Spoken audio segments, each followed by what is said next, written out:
Hello student, welcome back to you on my YouTube channel online maths classes, जहाँ पर मैं regular video बना रहा हूँ और अपलोड कर रहा हूँ ताकि आप सब इस लॉकडाउन में भी पढ़ सकें, अच्छे से पढ़ाई कर सकें। तो अभी मैं कोऑर्डिनेट ज्योमेट्री का सीरीज शुरू किया हूँ, उसी का नेक्स्ट पार्ट मैं डिस्कस करने जा रहा हूँ, जो कि क्लास 9 और 10 दोनों के लिए कंबाइंड है। हाई लेवल का मैं पढ़ा रहा हूँ, 9 और 10 दोनों के लिए होगा। ठीक है, तो शुरुआत करते हैं। जहाँ तक हो गया था उसके आगे, तो लास्ट टाइम हमने फिनिश किया था, एक क्वेश्चन था इसका सर्कम सेंटर और सर्कम रेडियस हम लोगों ने फाइंड किया था ना। आगे चलते हैं, अगला क्वेश्चन, नेक्स्ट क्वेश्चन बनाइए। क्वेश्चन है find the area of the circle, find the area of the circle whose center is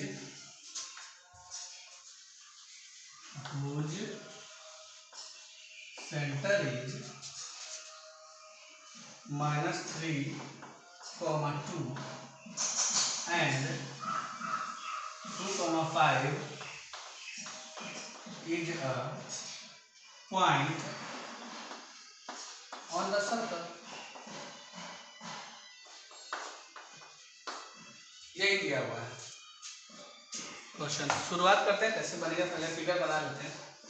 find area of circle बना लिए, इसमें एक सेंटर दिया हुआ है, सेंटर -3, 2 और एक पॉइंट सर्कल पे यहाँ पे ले लेते हैं, ये वो ले लेते हैं, ये मान लेते हैं, ये है 2, 5। और आप देखिए इसको ज्वाइन कर दिए तो ये क्या हो गया, रेडियस हो गया। और सर्कल का अगर रेडियस निकल जाएगा तो एरिया आसानी से निकल जाएगा। तो हम लोग OA निकाल लेते हैं, OA क्या होगा, रेडियस होगा। फॉर OA x1 क्या होगा, O का वैल्यू -3, y1 क्या होगा 2, x2 2, y2 5। तो अब हम OA निकालेंगे। फॉर्मूला याद होगा, रूट अंडर x1 - x2 का whole square plus y1 - y2 का होल स्क्वायर। x1 क्या है, 3 है और ये 2 है। 3 - 2 का होल स्क्वायर प्लस 2 - प्लस 5 हो जाएगा। ये हो जाएगा 3 में से 2 1 का स्क्वायर 1, 7 रूट 50 हो गया। रूट 50 हो गया। अब हम लोग एरिया ऑफ सर्कल निकाल लेते हैं। एरिया ऑफ सर्कल क्या होता है, पाई आर स्क्वायर। पाई का पाई रखते हैं, रेडियस तो रूट 50 आया है स्क्वायर, तो 50 पाई आपका आंसर हो जाएगा इस क्वेश्चन का। उम्मीद करता हूँ कि आप इसको अच्छे से समझ पाए होंगे। ठीक है, अगला क्वेश्चन लेते हैं।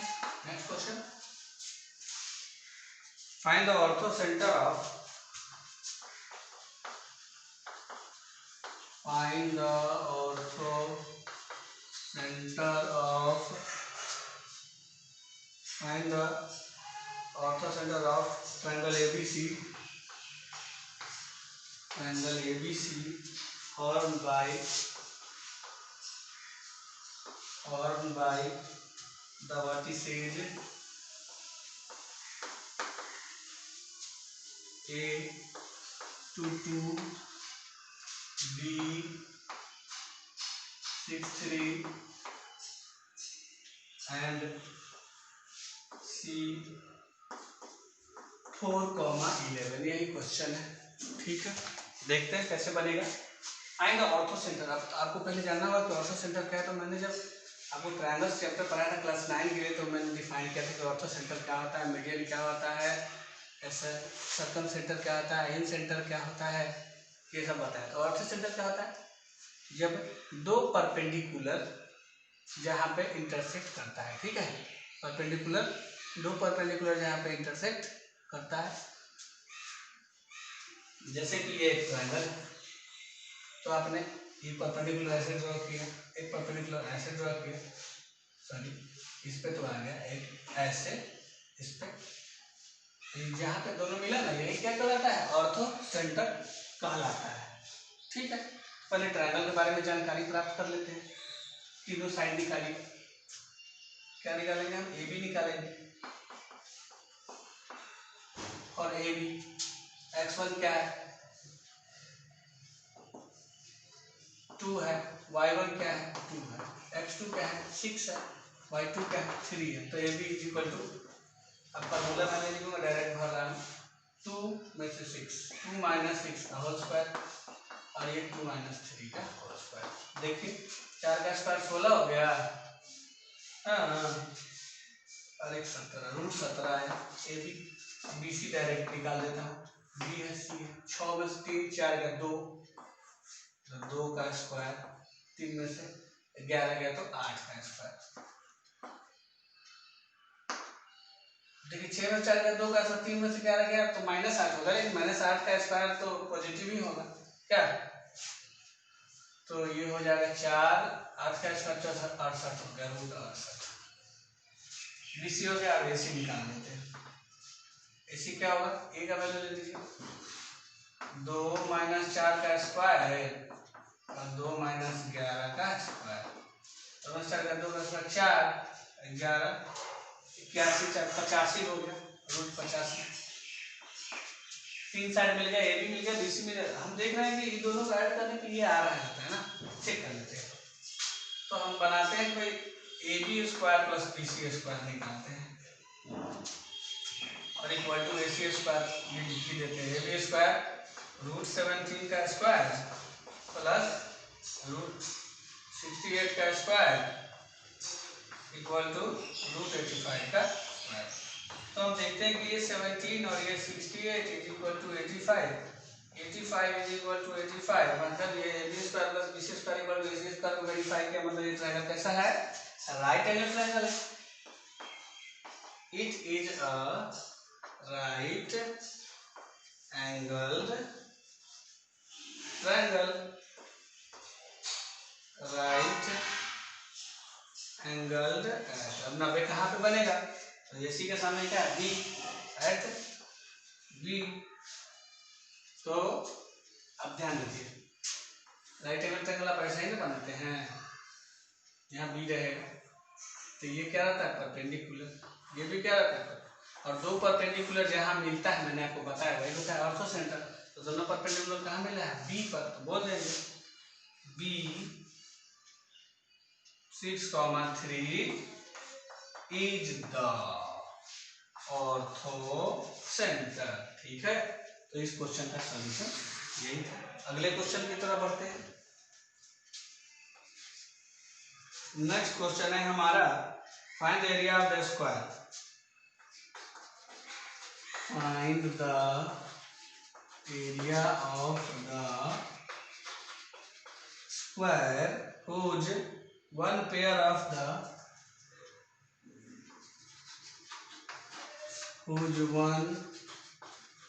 pair of the opposite vertices are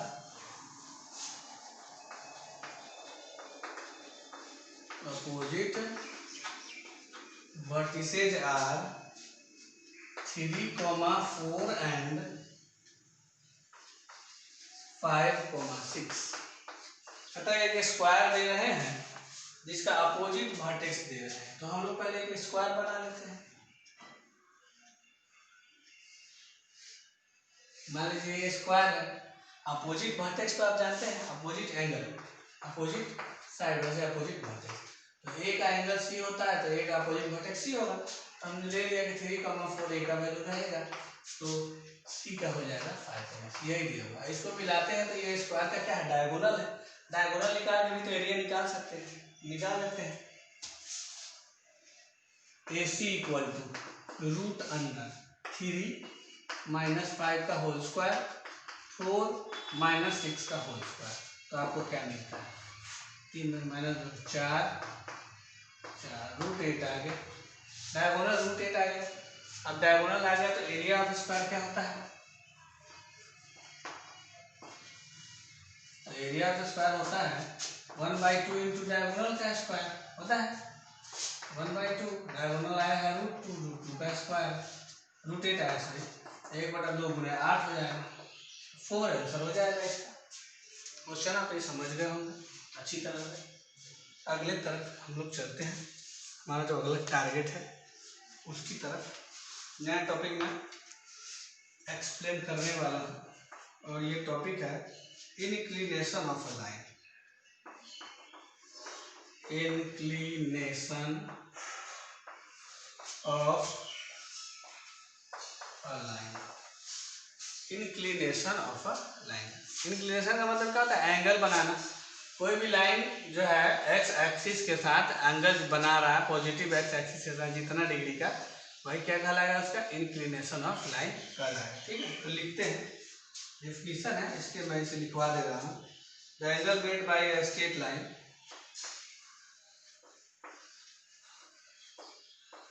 the angle made by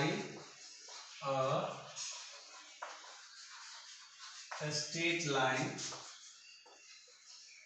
the angle made by a straight line with positive direction of, with positive direction of x axis in the anti-clockwise direction,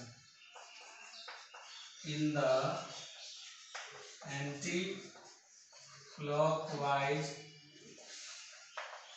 direction is called its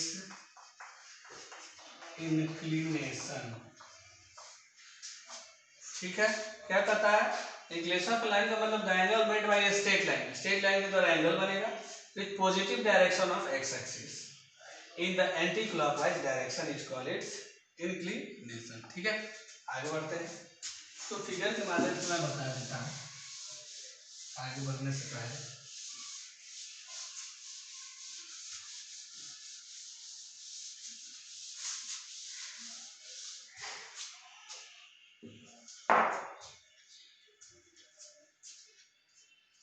जैसे ये है, हमने बना दिया एक axis, देखिए ये है, क्या है? एक्स एक्सिस है, ये क्या है? वाई एक्सिस, ये है हमारा वाई एक्सिस, और एक्स एक्सिस से कोई लाइन एंगल बनाएगा तो हमने एक लाइन ड्रॉ कर दिया,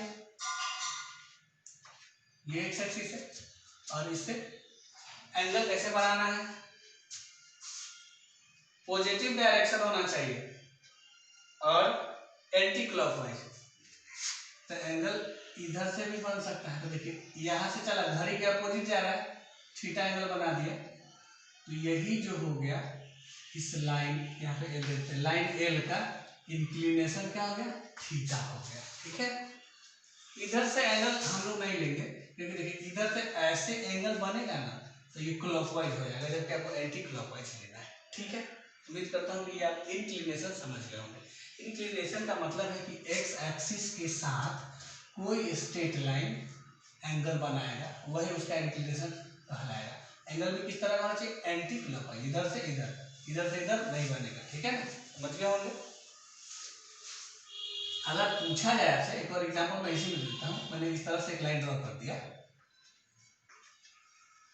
और ये अगर मान लीजिए कि है आपका 70 डिग्री, ठीक है, तो आपसे पूछा जाए इंक्लिनेशन क्या होगा, तो आपको ये एंगल निकालना, आप बोलिएगा कि इसका इंक्लिनेशन है 110 डिग्री, क्योंकि आपको एंगल लेना है एंटी क्लॉकवाइज। ये तो हो जाएगा इधर से इधर क्लॉकवाइज हो जाएगा, समझ रहे होंगे। आगे बढ़ते हैं, अगला टर्म है, ये भी इंपॉर्टेंट टर्म है, थोड़ा सा मैं कभी कभार इसको डिस्कस भी किया हूँ। तो नेक्स्ट है स्लोप और gradient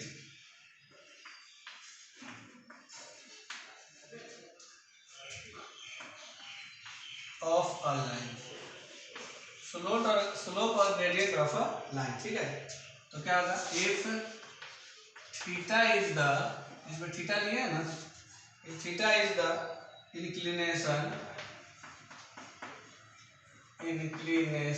of a line L, कोई लाइन एल है, यही लाइन हमारा एल है, इसका थीटा क्या है? एंगल क्या है? थीटा है, और उसको एंगल जो बनाता है उसको क्या बोलते हैं? इंक्लिनेशन बोलते हैं। Line L, then its slope is,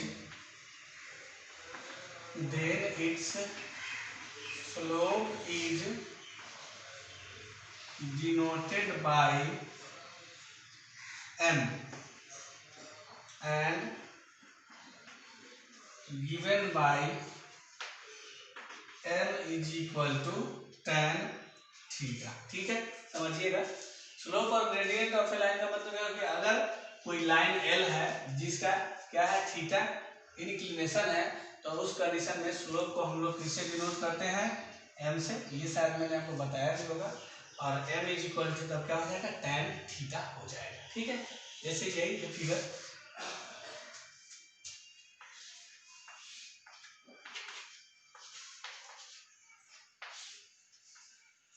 ये लीजिए, ये कोई लाइन एल है जो कि पॉजिटिव एक्स एक्सिस के साथ 48 डिग्री का एंगल एंटी क्लॉकवाइज बना रहा है। तो अगर कहें कि इसका स्लोप निकाले तो क्या हो जाएगा, एम बराबर tan थीटा हो जाएगा 45, और tan 45 क्या होता है 1, तो इसका स्लोप हो जाएगा इस फिगर का। ठीक है, तो उम्मीद करता हूँ कि आप स्लोप निकालना थोड़ा बहुत जानते होंगे। इसी में एक और बनाता हूँ ऐसे,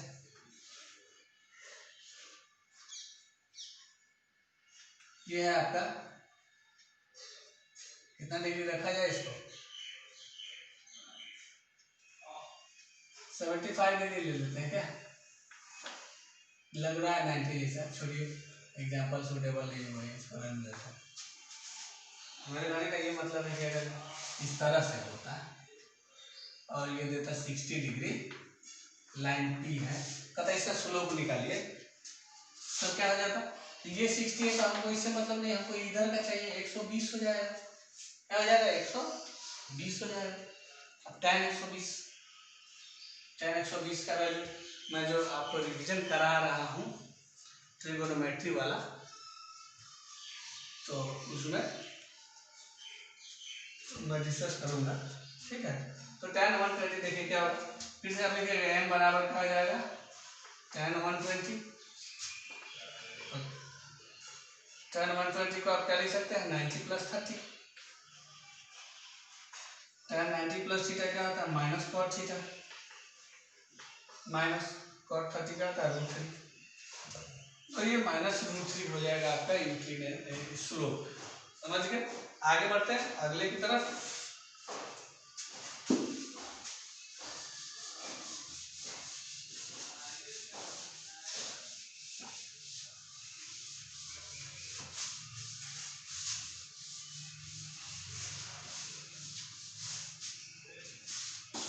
आगे लेते हैं, अगला है, अब हम स्लोप निकालते हैं,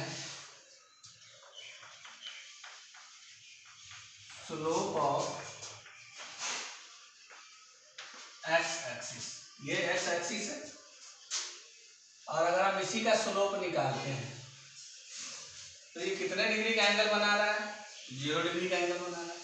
कितने डिग्री का बना रहा है, 0 डिग्री। Slope of X axis then theta बराबर क्या हो जाएगा, 0 डिग्री हो जाएगा।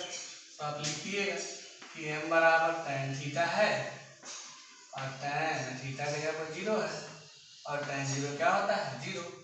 तो आपको पता चले कि स्लोप ऑफ एक्स एक्सिस क्या होता है, 0 होता है। कैसे होता है, क्योंकि ये एक्स एक्सिस है और कोई लाइन आया ही नहीं है, तो इसके साथ एंगल कितना बना, 0 डिग्री का। ठीक है, नेक्स्ट लेते हैं, स्लोप ऑफ अ लाइन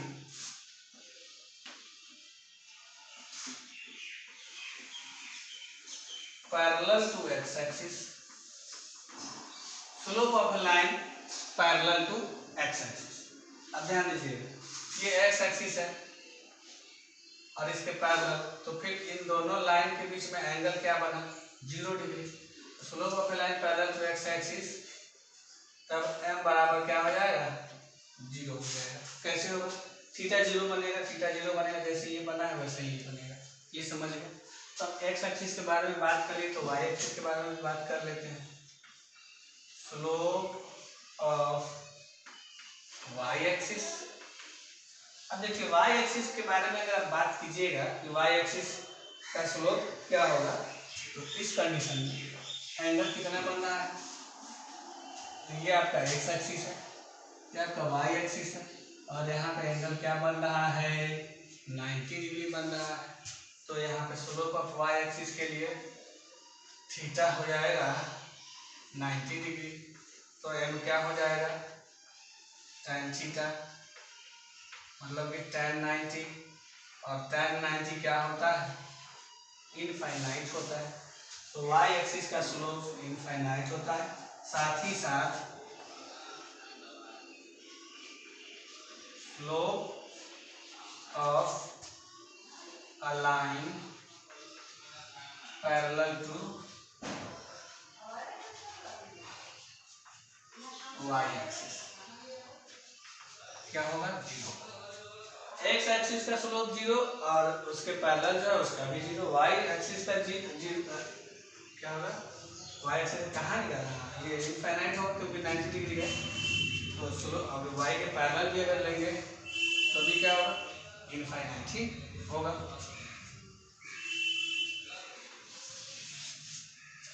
जैसे देख लीजिए, जैसे ये y एक्सिस है ना, यहाँ पे 90 बनता है ना, एक और यहाँ से ले लीजिए, यहाँ पे 90 बनेगा।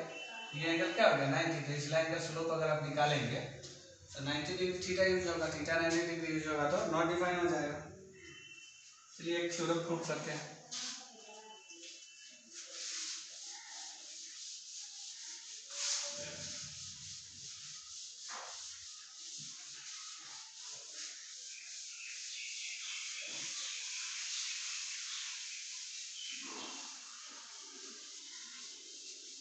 तो हमारा थ्योरम ये है कि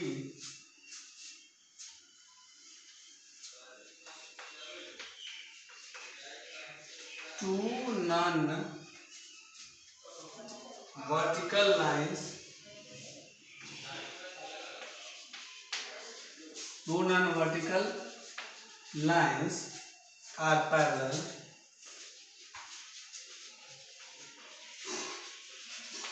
if and only if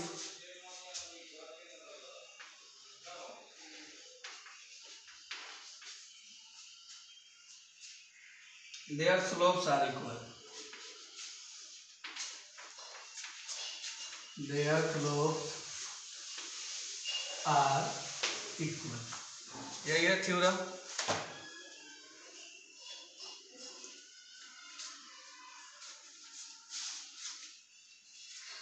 तो हमें प्रूव करना है कि दो नॉन वर्टिकल लाइंस पैरेलल होगा कब, जब उसका स्लोप इक्वल होगा। यही हमें प्रूव करना है। तो हम लोग पहले फिगर बना लेते हैं। ये रहा हमारा फिगर, ये रहा आपका एक्स एक्सिस, ये रहा आपका वाई एक्सिस, और दोनों का ये क्या होता है, ओरिजिन होता है, आपको पता है। फिर हम देख रहे हैं कि नॉन वर्टिकल होना चाहिए, मतलब वर्टिकल नहीं होना चाहिए, नॉन वर्टिकल होना चाहिए।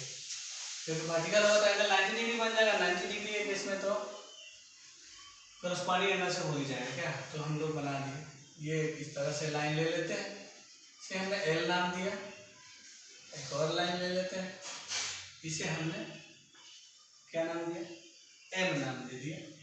एम नहीं दे सकते क्योंकि एम से तो स्लोप को डिनोट कर रहे हैं ना, तो इसे क्या पी दे देते हैं। ये एंगल बनाया, two non vertical lines are parallel if and only if their slopes are equal. ये मेरा थीटा 1 हो गया, ये मेरा थीटा 2 हो गया। दो थीटा हम लोग ले लेते हैं, एंगल जो बन रहा है उसे। थीटा 5 भी ले सकते थे, लेकिन 5 और थीटा में कभी कभार कंफ्यूजन हो जाता है ना, थीटा 5 दिखने लगता है जल्दीबाजी में और 5 थीटा दिखने लगता है। ये हो गया। तो हम लोग इसमें क्या करेंगे, लिखना शुरू करते हैं। स्टार्टिंग, तो यहाँ पे हमने दो जो है लाइन लिया है, एक एल लिया है और एक पी लिया है। तो क्या लिखेंगे, let L and P are two non vertical lines, two non vertical lines, ठीक है। और एक को हम लोग क्या करते हैं, एक चीज इसमें बदल देते हैं। देखिए, इसको L1 कर देते हैं, इसको L2 कर देते हैं, ठीक रहेगा। L1 एंड L2, ताकि स्लोप को भी डिनोट करने में। Let L1 and L2 are two non vertical lines जिसका एंगल क्या बन रहा है, making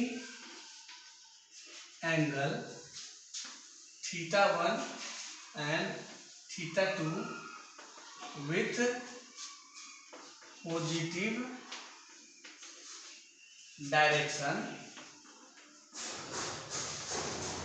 of X axis in कौन से डायरेक्शन में, एंटी क्लॉकवाइज डायरेक्शन। हमको इस बात का ध्यान रखना है कि एंटी क्लॉकवाइज डायरेक्शन में होना चाहिए। और इसका स्लोप भी हम लोग कुछ लेट कर लेते हैं, having slope m1 and m2 कर देते हैं, क्योंकि लाइन L1 L2 ले लिया है, थीटा 1 थीटा 2 ले लिया है, तो स्लोप को m से करते हैं, तो उसको भी हम लोग m1 एंड m2 कर दिए, ठीक है। अब ध्यान दीजिएगा, थीटा m1 क्या हो जाएगा, then m1 is equal to क्या हो जाएगा, तब आपको m1 का जो वैल्यू होगा, एक मिनट, हाँ ठीक है, then m1 is equal to क्या हो जाएगा, tan थीटा 1, क्योंकि आप जानते हैं m बराबर tan थीटा, तो m1 बराबर tan थीटा 1। वैसे ही m2 बराबर क्या होगा, tan theta 2। Two non-vertical lines are parallel if and only if their slopes are equal। कह रहा है कि पैरेलल है, क्या दिया हुआ है, पैरेलल है, तो पैरेलल है, तो हम लोग पैरेलल के लिए देखिए आप क्या लिखेंगे, जब उसका स्लोप बराबर होगा, and two non vertical lines are parallel if and only if their slopes are equal. कह रहा है कि दो नॉन वर्टिकल लाइन तभी पैरेलल होगा जब उसका स्लोप क्या होगा, एक दूसरे के इक्वल होगा, ठीक है। तो उसके बाद L1 पैरेलल L2 दिया हुआ है, L1 पैरेलल L2 दिया हुआ है, तो जब L1 L2 के पैरेलल होगा तो थीटा 1 किसके बराबर होगा, थीटा 2 के कोरस्पॉन्डिंग एंगल से। L1 L2 अगर पैरेलल हो गया तो थीटा 1 थीटा 2 के बराबर हो जाएगा, किसके, कोरस्पॉन्डिंग एंगल से। अब हम दोनों तरफ tan ले लेते हैं, दोनों तरफ tan ले लेंगे तो क्या होगा, थीटा 1 बदल जाएगा tan थीटा 1 में, और ये बदल जाएगा tan थीटा 2 में, और tan थीटा 1 का वैल्यू क्या है, तो m1 है, और ये क्या है, तो m2 है। तो कहा है कि पैरेलल होगा कब, जब उसका स्लोप बराबर होता है। आ गया स्लोप बराबर, पैरेलल था, लाइन दोनों क्या था, पैरेलल था, इसीलिए इसका स्लोप बराबर आ गया, ठीक है। अब इसका कन्वर्स लेते हैं,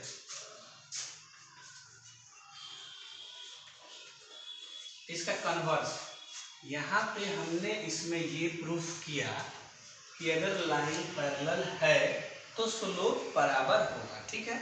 अब हम प्रूफ करने जा रहे हैं कि अगर स्लोप बराबर है, कि अगर स्लोप बराबर है तो लाइन पैरेलल होगा। अब हम ये प्रूफ करने जा रहे हैं, ठीक है। तो देखिए क्या होता है, स्लोप बराबर है, दिया हुआ है स्लोप बराबर है, तो हम लिखेंगे कि m1 बराबर m2, दिया हुआ है स्लोप बराबर है, कन्वर्स तो हम लोग कर रहे हैं। m1 के जगह पर हम क्या लिख सकते हैं, लिख सकते हैं tan थीटा 1 2 क्या होगा, tan थीटा 2, tan खत्म हो जाएगा, theta 1 is equal to theta 2, theta 1 theta 2 हो जाएगा, देयरफॉर L1 पैरेलल L2। ये प्रूव हो गया। कन्वर्स वाले में देर नहीं लगेगा क्योंकि स्टेटमेंट तो सेम ही रहेगा। फिर से मैं आपको समझा रहा हूँ, क्वेश्चन में ये कहा गया है कि अगर दो लाइन पैरेलल हैं तो उनका स्लोप बराबर होगा, और कन्वर्स क्या होगा, अगर स्लोप बराबर है तो दोनों लाइन क्या होंगे, पैरेलल होंगे। उम्मीद करता हूँ कि ये आपको अच्छी तरह से समझ में आ गया होगा, ठीक है। मैं इससे रिलेटेड क्वेश्चन कोई देख लेता हूँ, अगर है तो एक दो क्वेश्चन भी हम लोग करेंगे।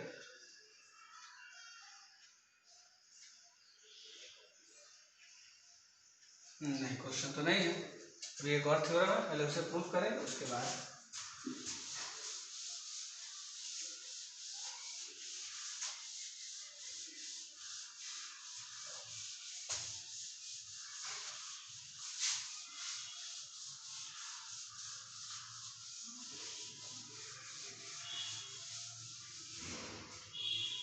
अब यहाँ पे पैरेलल था, अब हम लोग लेंगे परपेंडिकुलर का केस, ठीक है।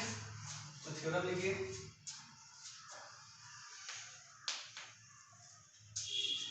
To non vertical lines, two non vertical lines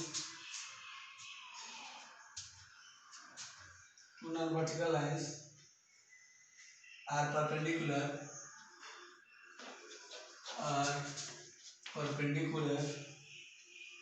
to each other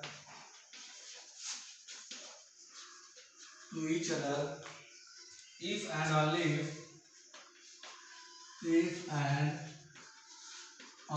if the product of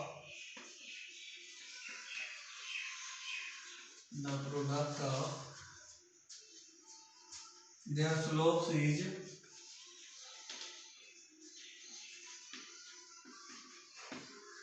-1. The product of their slopes is -1. ठीक है, तो हम लोग फिगर बना लेते हैं पहले। ये रहा मेरा x एक्सिस, ये रहा y एक्सिस, ये origin.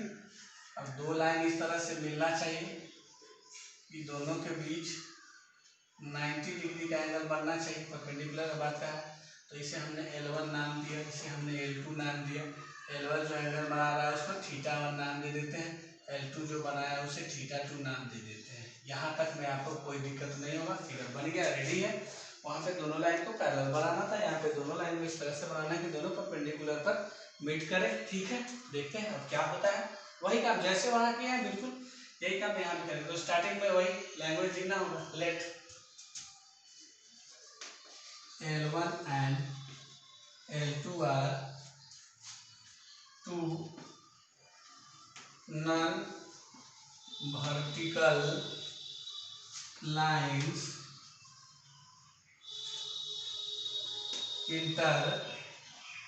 intersecting each other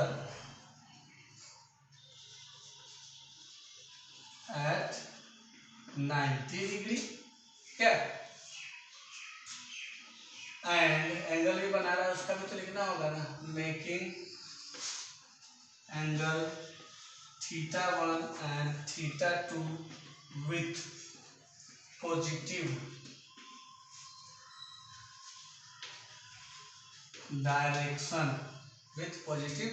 direction of x axis in anti-clockwise direction. ये तो भूमिका है, लिखना पड़ेगा। देखिए अब हम लोग शुरुआत करते हैं, स्लोप भी लिख देते हैं ना, direction having slope m1 and देखिए लाइन जो L1 है उसका हमने m1 ले लिया स्लोप और L2 वाले को m2 ले लिया स्लोप। ठीक है, तो क्या होगा यही कि आप निकालिए ताकि m1 बराबर तो tan θ1 हो जाएगा एंड m2 बराबर क्या हो जाएगा tan θ2। ये बात तो जाना पहचाना है, क्योंकि इसका जो इंक्लिनेशन θ1 है तो स्लोप m बराबर tan θ होता है, तो m1 बराबर tan θ1 और m2 tan θ2 हो जाएगा। अच्छा, आप इसमें ट्रायंगल में कोई प्रॉपर्टी लगा सकते हैं, बिल्कुल लगा सकते हैं। θ2 जो होगा इन दोनों के सम के बराबर होगा। अब लिखिए कि θ2 बराबर θ1 प्लस 90। θ2 का जो वैल्यू होगा θ1 प्लस 90 के बराबर हो जाएगा। m1 है tan θ1, m2 है tan θ2। ठीक है, m1 क्या है tan θ1 है, m2 क्या है tan θ2। तो अब हम लोग इसको सॉल्व करेंगे। ठीक है, इधर भी tan ले लेते हैं और इधर भी tan ले लेते हैं, बोथ साइड। tan θ1 का तो आप कुछ नहीं कर सकते हैं, θ2 है सॉरी, tan 90 प्लस θ क्या होता है माइनस cot θ होता है। ये cot है, ये tan, cot को tan में बदल देते हैं इसको, ये हो जाएगा tan θ2 बराबर -1, cot को tan में बदलेंगे तो 1/tan हो जाएगा। क्रॉस मल्टीप्लाई कर लेते हैं, क्या होगा tan θ1 into tan θ2 is equal to -1, यही होगा। अब tan θ1 का वैल्यू क्या है तो m1 है, इंटू इसका क्या है तो m2 है, इक्वल टू क्या हो गया -1। तो ये हमारे पास एक फार्मूला ये होगा। इससे पहले वाला मेरा फार्मूला कहाँ है, इससे पहले वाला मेरा फार्मूला है कि M1 बराबर M2 होगा कब, जब पैरेलल होगा। M1 into M2 equal to -1 होगा कब, जब परपेंडिकुलर होगा। तो इसका कन्वर्स भी आप खुद से बना सकते हैं। जैसे इतना लाने के बाद मैंने कन्वर्स किया है, वैसे आप इसके बाद कन्वर्स कर लीजिएगा खुद से, कन्वर्स गियर लगा लीजिएगा, ठीक है ना। जैसे वहाँ पे किए हैं, कैसे करेंगे बता देता हूँ। कहीं दिक्कत हुआ है आपको, इसलिए मैं बता दे रहा हूँ कि कन्वर्स का क्या होगा।